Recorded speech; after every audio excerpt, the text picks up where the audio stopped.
सुंदरपुर एक बहुत ही खूबसूरत जंगल था, जहाँ हर तरफ खूबसूरत फूल, बागीचे और खूबसूरत झरना था। उस जंगल में सिर्फ अमीर पक्षी ही रहा करते थे। एक दिन रानो चिड़िया उड़ती उड़ती उस जंगल में आती है। कितना सुंदर है ये जंगल, मैं अपना घोंसला इसी जंगल में बनाऊंगी। मुझे मेरे अंडों के आने से पहले पहले अपना घोंसला बनाना होगा। रानो चिड़िया उड़ती है और इधर उधर देखती है। उसे एक बड़ा घना पेड़ दिखाई देता है। रानो चिड़िया वहाँ जाती है। ये पेड़ ठीक रहेगा, मैं यहीं अपना घोंसला बनाऊंगी। मुझे जल्दी से जाकर घास ढूंढनी होगी। रानो चिड़िया उड़ती है और छोटे छोटे तिनके उठाकर लाने लगती है। रानो चिड़िया तिनके उठाती और जाकर पेड़ पर रख देती। आहिस्ता आहिस्ता वो घोंसला बना लेती है। बन गया, मेरा घोंसला बन गया। मगर यहाँ सबके घर कितने सुंदर हैं, मैं भी अपने घोंसले को खूब सजाऊंगी। रानो चिड़िया उड़ती है और फूलों के बागीचे में जाती है और वहाँ से खूबसूरत फूल तोड़ती है और उन्हें लाकर अपने घोंसले में लगाने लगती है। अगर इस डाल पर सुंदर बेल लगा दूं तो मेरा घोंसला और भी सुंदर दिखेगा। रानो चिड़िया फिर से उड़ती है और जगह जगह घूमकर एक बेल ढूंढ लेती है। मिल गई, ये ठीक रहेगी। रानो चिड़िया वो बेल तोड़ती है और अपने घोंसले में वापस आ जाती है। रानो चिड़िया अपने घोंसले में खुशी खुशी रहने लगती है। यूं ही दिन गुजरते गए और फिर एक दिन रानो चिड़िया 2 अंडे देती है। मेरे प्यारे प्यारे अंडे, अब इनसे बच्चे निकलेंगे। मेरे बच्चे, हम मिलकर रहेंगे। मैं अकेली नहीं रहूंगी, मेरे बच्चे मेरे साथ होंगे। मैं अपने बच्चों को उड़ना सिखाऊंगी, कितना मजा आएगा। कालू जी, ये आवाज कहाँ से आ रही है? जैसे कोई खुद से ही बातें कर रहा हो। मुझे लगता है इस पेड़ पर कोई है। किसकी इतनी मजाल कि हमारे पेड़ पर कोई अपना घोंसला बनाए। चले कालू जी, बाहर जाकर देखते हैं। गौरी कौवी और कालू कौवा घर से बाहर आते हैं। कालू जी, वो देखें, हमारे पेड़ पर तो किसी चिड़िया ने घोंसला बनाया हुआ है।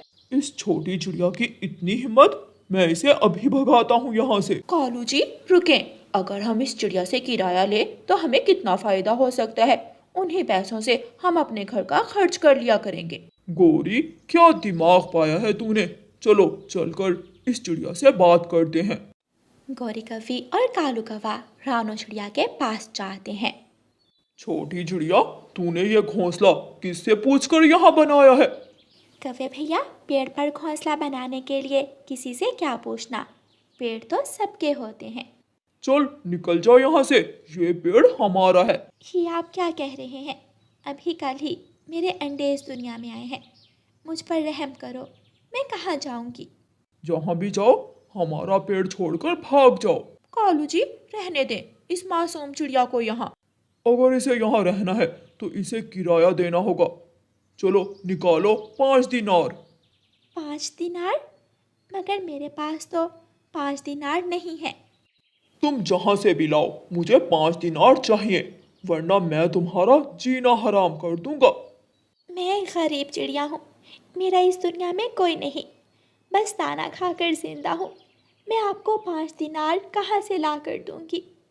प्लीज मुझे यहाँ रहने दें। जैसे ही मेरे बच्चे इस दुनिया में आएंगे, मैं यहाँ से चली जाऊंगी। मैं तुम्हें 2 दिन का वक्त देता हूँ। अगर 5 दिनार ना ला कर दिए तो तुम्हारा घोंसला और तुम्हारे अंडे सब तोड़ दूंगा। इतना कहकर कालू कौवा और गौरी कौवी वहाँ से चले जाते हैं। रानो चिड़िया रोने लगती है। ये क्या हो गया?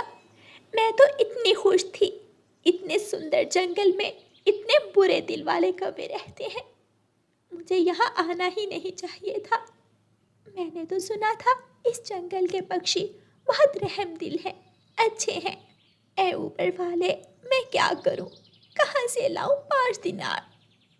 एक दिन रानो चिड़िया पानी पीने के लिए नदी पर जाती है तो कालू कौवा और गौरी कौवी उसके अंडे उठाकर ले जाते हैं। जब रानो चिड़िया वापस आती है तो अपने अंडों को ना पाकर परेशान हो जाती है। मेरे अंडे कहाँ गए? जरूर वो गंदे कौवे मेरे अंडे उठाकर ले गए होंगे। रानो चिड़िया कौवों के घर जाती है और उनके दरवाजे पर दस्तक देती है। दरवाजा खोलो कौवे भैया, दरवाजा खोलो, मेरे अंडे मुझे वापस कर दो। गोरी कौवी और कालू कौवा घर से बाहर आते हैं। क्या है, क्यों दिमाग खराब कर रही हो हमारा? मेरे अंडे मुझे वापस कर दो। अंडे तो तब वापस मिलेंगे जब इस घोंसले का किराया दोगी, मतलब 5 दिनार। सुन लिया तुमने? अब चली जाओ यहाँ से। कौवे भैया।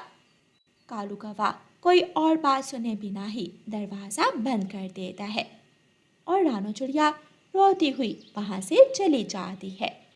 वो नदी किनारे बैठकर रोने लगती है। रानो चिड़िया को रोता हुआ देखकर तोता वहां आता है। बहुत बुरा जंगल है ये, ऊपर से जितना सुंदर, यहाँ के पक्षी उतने ही बुरे। ऐ ऊपर वाले, क्या करूं मैं, कहाँ जाऊं? चिड़िया, तुम क्यों रो रही हो? क्या हुआ है तुम्हें? दुष्ट कौवों ने मुझसे मेरे अंडे छीन लिए। वो मुझसे 5 दिनार मेरे ही घोंसले का किराया मांग रहे हैं। मैं उनको 5 दिनार कहाँ से दूं? आप चिंता ना करें चिड़िया, मैं उन कौवों को सही मजा सिखाऊंगा। चलें, हम चील रानी के पास जाते हैं। चील? चील तो हमें खा जाएगी। नहीं, हमारे जंगल की चील रहमदिल है और सारे जंगल की रानी भी। वो कौवों को सजा देगी। तोता रानो चिड़िया को लेकर चील रानी के पास जाता है और सारी बात बताता है। उन कौवों को यहाँ लाया जाए और चिड़िया के अंडों का खास ख्याल रखा जाए। उल्लू सिपाही जाते हैं और कौवों को बुलाकर लाते हैं। चील रानी, हमसे बहुत बड़ी गलती हो गई, हमें माफ कर दे। कमजोर पर जुल्म करते हो, शर्म करो कुछ। कितना किराया मांगा था इसके घोंसले का? 5 दिनार। आज से तुम दोनों उस घोंसले में रहोगे और किराया 5 दिनार दोगे, और रानो चिड़िया तुम दोनों के घर में रहेगी। यही तुम्हारी सजा है। नहीं चील रानी, हमें माफ कर दें। इन कौवों का सामान निकाल कर रानो चिड़िया को उस घर में छोड़ आओ। रानो चिड़िया चील रानी के न्याय पर बहुत खुश थी। शुक्रिया चील रानी। और कौवे मुंह बनाकर वहां से चले जाते हैं। प्यारे दोस्तों, इस कहानी को लाइक, अपने दोस्तों के साथ शेयर और चैनल को सब्सक्राइब करना बिल्कुल मत भूलना। आपका धन्यवाद। पहाड़ों वाले जंगल में ठंड का मौसम आने वाला था। सर्द हवाएं चलना शुरू हो गई थीं। सब पक्षी अपने लिए मजबूत लकड़ियों के घर बना रहे थे, लेकिन एक अकेला कालू कौवा ही था जो मजे से तिनकों के घोंसले में लेटा हुआ था। रानो चिड़िया कालू कौवे के पास जाती है। कौवे, कौवे भैया उठो, आप भी अपना घर बना लो। जब ठंड बढ़ जाएगी तो ये काम करना कठिन हो जाएगा। कौवा आधी आंखें खोलता है और बोलता है, क्या है रानो, हर समय घर बनाने की बातें ही करती रहती हो। मैं अभी इतना कमजोर नहीं हूँ कि ठंड से डर जाऊं। लेकिन कालू भैया, मौसम का संदेश देने वाले पक्षी ने बताया है कि इस बार ठंड पिछली बार से ज्यादा पड़ेगी, तो आप पहले ही ठंड की तैयारी कर लो। अच्छा, अब मेरी नींद खराब मत करो। तुम जाओ, अपना काम करो, मैं कर लूंगा अपना बंदोबस्त। रानो चिड़िया वहाँ से चली जाती है और छत बनाने के लिए सूखे पेड़ से लकड़ियाँ काटने लग जाती है। कालू कौवा मजे से सोता है और जब नींद पूरी हो जाती है तो उड़ता है और पक्षियों को काम पर लगे देखकर हंसता है। रानो चिड़िया अपने घर की छत बना रही थी। रानो, कहीं छत बनाते बनाते खुद ही इसके नीचे ना आ जाना। अपनी सेहत का तो ख्याल करो, खुद इतनी कमजोर हो और अपने वजन से ज्यादा बड़ी लकड़ी उठाई हुई है। कौवे भैया, अगर आप काम नहीं कर सकते तो हमें करने दो। जाओ आप यहाँ से, देखना ठंड में पता चलेगा कि कौन सही है और कौन गलत। कालू कौवा वहाँ से उड़ता है और तोते के पास जाता है। ओए मोटी चोंच वाले, ये लकड़ियाँ काट काट कर तुम्हारी चोंच ही बाकी नहीं बचेगी। बस कर दो, क्या इन फजूल कामों में लगे हो? जाओ दाना लाओ और मुझे भी खिलाओ। कालू के बच्चे, मुझे अपना काम करने दो। आलसी कहेंगे, हर समय बस सोते और खाते रहते हो। कभी मेहनत का काम भी कर लिया करो। इसी तरह बारी बारी कालू कौवा सब पक्षियों के पास जाता और उन्हें चढ़ाता। इस तरह वो सबका मजाक उड़ाता है। रानो चिड़िया नदी पर पानी पीने जाती है। वहाँ कालू कौवा भी अपनी गंदी चोंच के साथ आ जाता है और पानी पीने लगता है। कालू भैया, ये क्या कर रहे हो? पहले थोड़ा सा पानी लेकर अपनी चोंच साफ कर लो, फिर पानी पीना, वरना सारा नदी का पानी गंदा हो जाएगा। तुमने मुझे गंदा कहा? तुम कौन सा बड़ी साफ हो? जाओ यहाँ से, जो करना है कर लो, मैं तो ऐसे ही पानी पीऊंगा। कालू कौवा गंदी चोंच के साथ ही नदी से पानी पीता है और रानो चिड़िया वहाँ से पानी लेकर अपने घर चली जाती है। कालू कौवा पानी पीकर तोते के पास जाता है। तोता अपने आधे बने हुए घर के सामने बैठकर अमरूद खा रहा था। कालू कौवा जल्दी से जाता है और तोते के अमरूद पर अपनी चोंच मार देता है। छी छी, गंदे कौवे, अपनी गंदी चोंच से मेरा सारा अमरूद ही खराब कर दिया। अब तो मैं ये कीटाणु वाला अमरूद कभी नहीं खाऊंगा। तेरी हिम्मत कैसे हुई मुझे ये सब कहने की?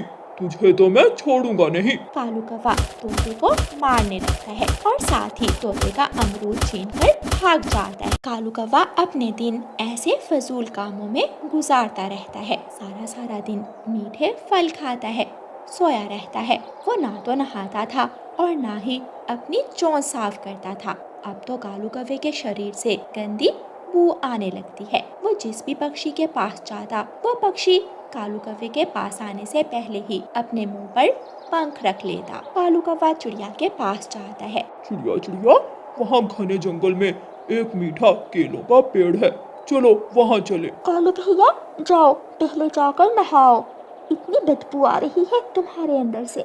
रानो चिड़िया जल्दी से वहाँ से उड़ जाती है। कालू कौवा तोते और कबूतर के पास जाता है, लेकिन वो भी कालू कौवे को आता देखकर ही भाग जाते हैं। कालू कौवा वापस जाकर अपने घोंसले में लेट जाता है। ये सारे पक्षी मुझे देखकर भाग क्यों जाते हैं? कहीं मुझ में कोई सुपर पावर तो नहीं आ गई कि मैं जिसके पास जाऊंगा वो भाग जाएगा, वो मुझसे डरकर उड़ जाएगा। ये सुपर पावर तो बहुत मजे की है। चलो फिर चलता हूँ आमों के बाग में। आज तो वो दुष्ट चील मुझे कुछ कह भी नहीं सकेगी।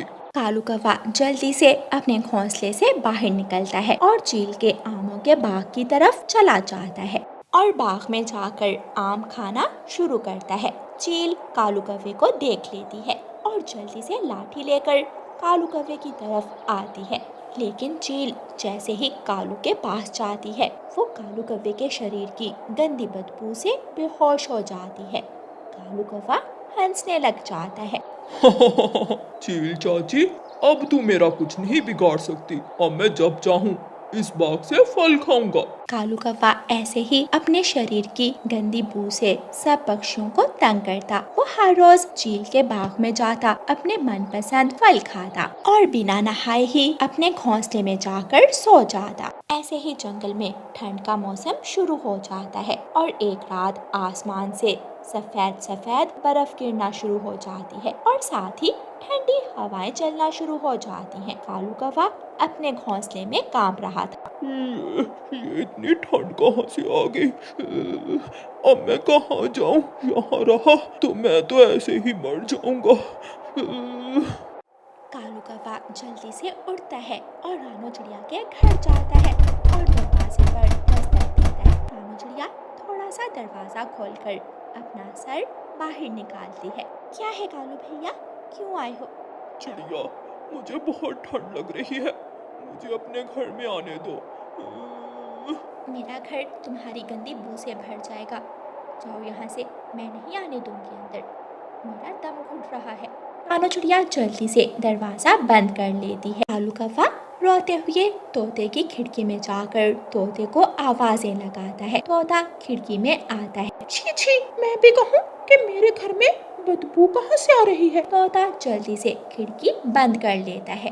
कालू कौवा जिस पक्षी के पास भी जाता, वो कालू कौवे को बदबू के कारण अपने घर नहीं आने देता। कौवा उड़ते उड़ते पहाड़ों की तरफ जाता है। वहाँ एक घर का दरवाजा खुला था। वो घर चील का था। चील अपनी सहेली से मिलने गई हुई थी। कालू कौवा जल्दी से चील के घर के अंदर जाता है और गरम गरम घोंसले में जाकर लेट जाता है और जल्दी ही सो जाता है। चील भी वापस घर आ जाती है। हाय, मैं मर गई, ये इतनी बदबू कहाँ से आ रही है? चील अपने मुंह पर पंख रखकर अंदर जाती है। ये तो वही काला कलोटा बदबूदार कौवा है जिसने मेरे बाग के आम खा लिए, इसे तो मैं नहीं छोड़ूंगी। चील कालू कौवे की खूब पिटाई करती है और उसे अपने घर से बाहर फेंक देती है। कालू कौवा एक बड़े पेड़ के नीचे बैठकर कांप रहा था और जोर जोर से रो रहा था। अगले दिन रानू चिड़िया जब वहाँ से गुजरती है तो उसे कालू कौवे पर दया आ जाती है। कालू कालू भैया, आप मेरे घर आ सकते हो, लेकिन मेरी एक शर्त है, पहले आपको नहाना होगा, वरना आपकी गंदी बू से मैं बेहोश हो जाऊंगी। रानू बहन, पानी भी इतना ठंडा है, मैं तो ठंडे पानी में नहाकर मर जाऊंगा। ठीक है, मैं आपको गर्म पानी ला कर देती हूँ। फिर रानू चिड़िया अपने घर जाती है, चूल्हे पर पानी चढ़ाती है और उसे गर्म करती है और कालू कौवे को लाकर देती है। कालू कौवा अच्छे से गर्म पानी से नहाता है और साफ हो जाता है। कालू कौवे के शरीर की मैल दूर हो जाती है और वो फ्रेश हो जाता है। फिर रानू चिड़िया कालू कौवे को अपने घर ले जाती है। कालू भैया, अगर आप साफ सुथरे रहो तो कोई भी आपसे दूर नहीं भागेगा, अगर आप गंदे रहोगे तो कोई भी आपसे बात करना भी पसंद नहीं करेगा। मैं समझ गया रानू बहन, मैं वादा करता हूँ मैं अब अपने आप को साफ रखूंगा, मेहनत करूंगा ताकि बाद में मुझे पछताना ना पड़े। फिर कालू कौवा रानू चिड़िया के घर में रहकर अपना ठंड का मौसम गुजारता है और दोनों मिलकर दाना ढूंढने जाते हैं। प्यारे दोस्तों, इस कहानी को लाइक, अपने दोस्तों के साथ शेयर और चैनल को सब्सक्राइब करना बिल्कुल मत भूलना। आपका धन्यवाद। रानू चिड़िया के 2 बच्चे थे, कुकू और गुड़िया, लेकिन वो दोनों बहन भाई हर समय लड़ते रहते थे। मम्मा चिड़िया अपने बच्चों को बहुत समझाती थी, लेकिन वो दोनों कोई बात ना सुनते और एक दूसरे से झगड़ा करते रहते थे। काश तुम्हारी जगह मेरी कोई और बहन आती, पता नहीं तुम चुड़ैल क्यों आई हो। अच्छा, मुझे भी कोई शौक नहीं है तुम्हारी बहन बनने का, मुझे भी कोई और भाई चाहिए जो अच्छा हो, मुझसे प्यार करे। दोनों ऐसे ही लड़ते रहते थे। मम्मा चिड़िया अभी वो जंगल में पहुँचे ही थे कि बारिश शुरू हो जाती है। गुड़िया और उसके पापा एक घने पेड़ के नीचे खड़े हो जाते हैं। पापा, आप हमारे लिए कितनी मुश्किल से काम करते हैं। अपने बच्चों के लिए, अपने परिवार के लिए सबको ऐसा ही करना पड़ता है मेरी बेटी। पापा, मुझे भूख लगी है। आप इसी पेड़ के नीचे बैठें, मैं अभी अपनी बेटी के लिए कोई फल ढूंढ कर लाता हूँ। फिर पापा चिड़िया अपनी बेटी के लिए भोजन लेने जाता है। गुड़िया वहाँ बैठकर बारिश के पानी से खेलने लगती है। वाह रे चील, तेरी किस्मत, ऐसी बारिश के मौसम में नरम नरम मांस, और वो भी अकेला छोटा पक्षी। चील खुशी से उड़ती है और अपने पंजों से गुड़िया को उठाकर वहाँ से भाग जाती है।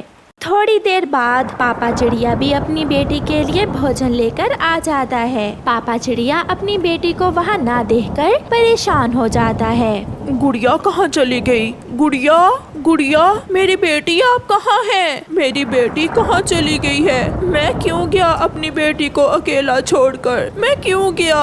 उसे तो घर के रास्ते का भी मालूम नहीं है। शायद गुड़िया घर चली गई होगी। अपने दिल को ऐसे तसल्ली देते हुए पापा चिड़िया अपने घर की तरफ उड़ता है। आप अकेले? मेरी गुड़िया कहाँ है? क्या? गुड़िया घर में भी नहीं है? नहीं, वो तो आपके साथ गई थी। मैं गुड़िया को एक पेड़ के नीचे बिठाकर उसके लिए भोजन लेने गया था। जब मैं वापस आया तो गुड़िया वहाँ नहीं थी। वो चील मेरी गुड़िया को खा गई होगी। मैंने कहा था, मैंने मना किया था गुड़िया बेटी को साथ ना लेकर जाए। आप कहाँ मेरी सुनते हैं? गुड़िया के मम्मा और पापा बैठे ऐसे रो रहे थे। चील ने गुड़िया को अपने पेड़ के साथ रस्सियों से बांध दिया था। मेरे चीलू, जल्दी से उड़ना सीख लो, फिर आप भी मेरे साथ शिकार करने जाया करोगे। मगर मम्मा, ये तो बहुत छोटी है, तुमसे तो बड़ी है। ये चिड़िया होती ही छोटी है बेटा, आप थोड़ा इंतजार करें, मैं मिर्ची ले आऊं, फिर शाम को अपने बेटे को चिड़िया का शोरबा पिलाऊंगी। वो चील मिर्ची लेने चली जाती है। मम्मा पापा, मुझे सब मालूम है, आप मेरी वजह से बहुत दुखी होंगे, मगर शायद अब मैं कभी आपको ना मिल सकूं। बारिश भी तेज थी और साथ हवा भी तेज। हवा के एक झोंके से वो पेड़ जिस पर चील का घोंसला था और जिसके तने के साथ गुड़िया को बांधा हुआ था, वो पेड़ जड़ से उखड़ जाता है। गुड़िया की रस्सी तो खुल जाती है, मगर चील का बेटा चीलू उस पेड़ की एक शाख के नीचे फंस जाता है। मम्मा मम्मा मुझे बचाओ, मैं यहाँ हूँ, मैं यहाँ हूँ। गुड़िया को समझ नहीं आ रही थी कि वो वहाँ से भागकर अपनी जान बचाए या उस चील के बच्चे की मदद करे। फिर गुड़िया उस छोटे बच्चे की मदद करने का फैसला करती है। गुड़िया बहुत मुश्किल से उस शाख से चीलू को बाहर निकालती है। चीलू के पंख से खून बह रहा था, वो रो रहा था। इतनी देर में चील भी मिर्ची लेकर आ जाती है। अपने बेटे के पंख से खून बहता हुआ देखकर चील गुस्से में आ जाती है। छोटी चिड़िया की बच्ची, तुमने ही मेरे बेटे को मारा होगा। ये सुनकर चीलू बोलता है, नहीं मम्मा, इसे मत मारना। जैसे ही आप गई तो ये पेड़ गिर गया और मैं इस शाख के नीचे दब गया था। अगर ये छोटी चिड़िया मुझे बाहर ना निकालती तो मैं कब का मर गया होता।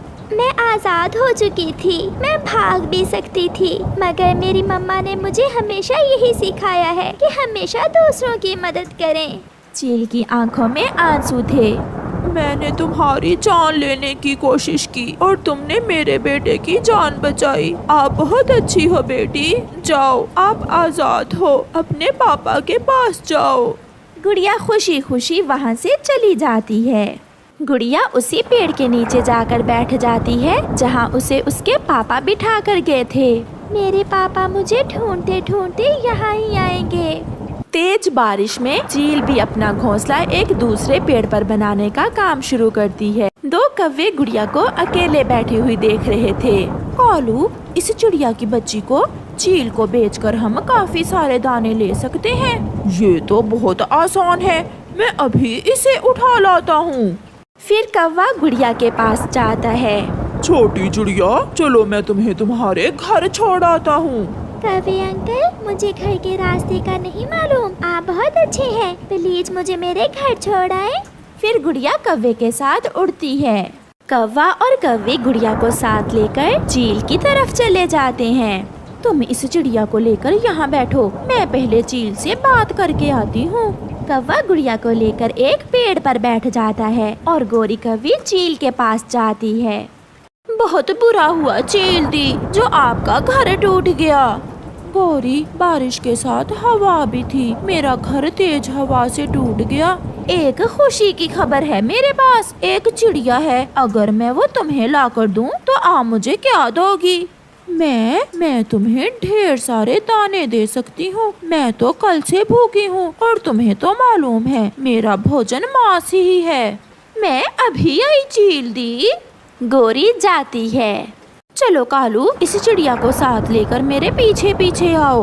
वो दोनों दुष्ट कौवे गुड़िया को चील के पास ले जाते हैं। गुड़िया, तुम बेटी, तुम इनके चुंगल में कैसे फंस गई? आंटी, ये तो मुझे मेरे घर लेकर जा रहे थे और ये मुझे आपके पास ले आए। क्या चील दी, आप जानती हैं इसे? एक चिड़िया चील को आंटी कह रही है। चुप कर जाओ दुष्ट कौवो, जाओ और इसे सुरक्षित इसके घर छोड़ कर आओ, वरना मैं तुम्हें भी मार दूंगी और तुम्हारे बच्चों को भी। ये सुनकर कौवे कुछ बोले बिना गुड़िया को साथ लेकर वहाँ से उड़ जाते हैं। ये रहा तुम्हारा घर छोटी चिड़िया। कौवे गुड़िया को उसके घर के बाहर छोड़कर चले जाते हैं। गुड़िया दस्तक देती है। गुड़िया, मेरी बेटी आप, मुझे तो विश्वास नहीं हो रहा। फिर गुड़िया की मम्मा गुड़िया को घर में ले जाती है और गुड़िया उन्हें सारी बात बताती है। मम्मा, उस चील आंटी ने कौवों को बहुत डांटा। मेरी बेटी, इसीलिए तो कहते हैं जो दूसरों की मदद करता है ऊपर वाला हमेशा उसकी मदद करता है। अब मैं कभी अपनी बेटी को अकेला नहीं छोड़ूंगा। फिर वह सारा परिवार खुशी खुशी बारिश के मौसम का आनंद लेता है।